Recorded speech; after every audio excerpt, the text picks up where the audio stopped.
Shalom Bapak Ibu yang terkasih di dalam Tuhan Yesus. Perenungan firman pada hari ini temanya adalah sudah selesai dengan diri sendiri atau belum. Ya, saya ulangi, temanya adalah sudah selesai dengan diri sendiri atau belum. Nah, Bapak Ibu, firman Tuhan saya ambil dari Kolose pasal 4 ayat 3 sampai 4 ya. Kolose pasal 4 ayat 3 sampai 4. Berdoa jugalah untuk kami supaya Allah membuka pintu untuk pemberitaan kami sehingga kami dapat berbicara tentang rahasia Kristus yang karena aku dipenjarakan. Aku di sini adalah Rasul Paulus.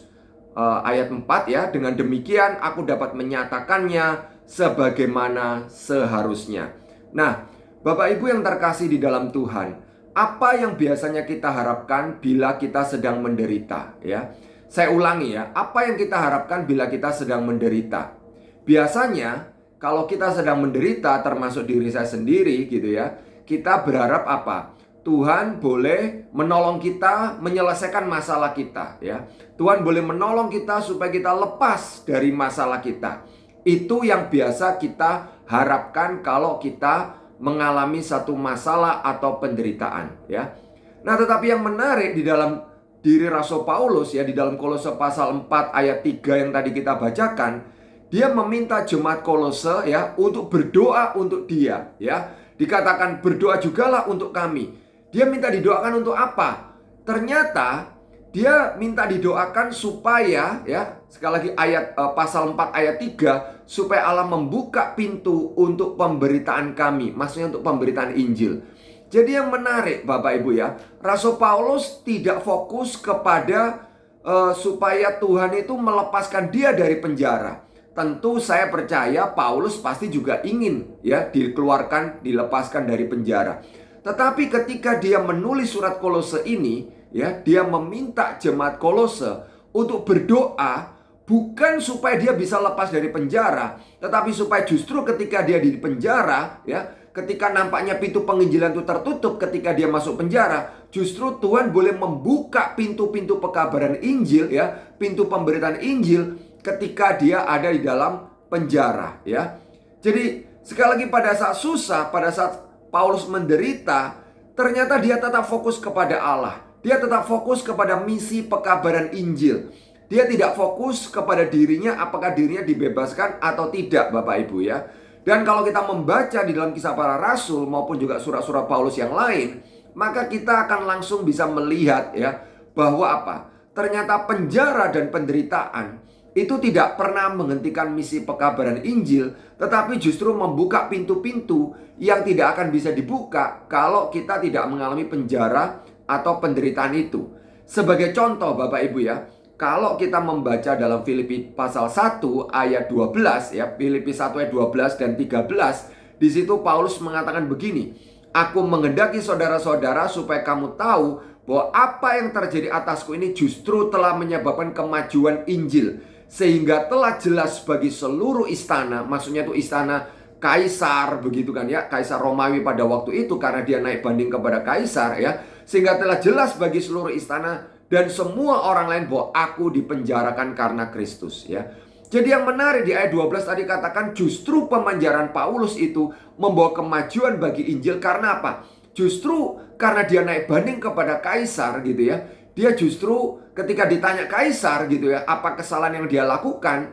Ternyata apa? Kesalahan yang dia lakukan itu bukan karena dia melakukan tindakan-tindakan kriminal seperti mencuri, merampok, membunuh, tetapi justru karena dia memberitakan Injil. Dan di situ gitu ya, Kaisar termasuk Raja Agripa dan penguasa-penguasa Romawi yang lain akhirnya itu boleh mendengarkan kabar Injil itu Bapak Ibu ya. Nah, jadi apa yang kita bisa pelajari ya dari bagian ini gitu ya? Apa hubungannya dengan tema yang tadi saya sampaikan, apakah kita sudah selesai dengan diri kita atau belum ya? Nah, Bapak Ibu yang terkasih, Paulus itu ternyata orang yang sudah selesai dengan dirinya. Ya, buktinya apa? Dia terus fokus kepada Allah ya. Dan kalau kita fokus kepada Allah, kita tidak mungkin tidak fokus kepada pemberitaan Injil ya. Paulus tidak fokus kepada dirinya sendiri, kepada kenyamanannya sendiri Bapak Ibu ya, kepada dia itu dilepaskan dari penjara atau tidak. Nah Bapak Ibu, orang yang tidak selesai dengan dirinya sendiri akan menghambat kemajuan Injil. Saya ulangi ya, orang yang tidak selesai dengan dirinya sendiri akan menghambat kemajuan Injil. Kenapa bisa begitu ya? Karena orang yang tidak selesai dengan dirinya sendiri itu akan terus-menerus berfokus kepada dirinya sendiri, ya. Akan menjadi egois gitu kan ya. Nah, di gereja gitu ya, atau di lembaga-lembaga pelayanan, biasanya masalah itu terjadi, keresahan itu terjadi karena mungkin ada hamba-hamba Tuhan yang belum selesai dengan dirinya sendiri. Ada majelis atau bahkan pengurus komisi yang belum selesai dengan dirinya sendiri. Buktinya apa? Buktinya mereka akan marah, akan kecewa ya, kalau merasa kurang dihargai, kurang dianggap ya, kurang dihargai, kurang dianggap, kurang dihormati ya. Dan justru hal seperti ini akan menimbulkan keresahan, membuat kita jadinya apa? Terjebak dalam masalah-masalah dan kita tidak memikirkan bagaimana supaya Injil itu semakin mengalami kemajuan. Bapak Ibu yang terkasih, bagaimana menyelesaikan PR ini ya? Jadi kalau kita itu belum selesai dengan diri kita sendiri, ini adalah PR yang harus diselesaikan. Saya pikir yang pertama kita harus ingat apa? Kita harus ingat bahwa Allah itu menghargai kita dengan begitu besar di dalam Kristus ya. Harga kita itu sama dengan harga nyawa Kristus. Karena kita ditebus bukan dengan emas dan perak, tetapi dengan nyawa Kristus, dengan darah Kristus ya. Darah anak domba yang tak bernoda dan tak bercacat celah ya. Jadi kalau Allah sudah sedemikian menghargai kita ya, kita sebenarnya tidak butuh dihargai orang ya.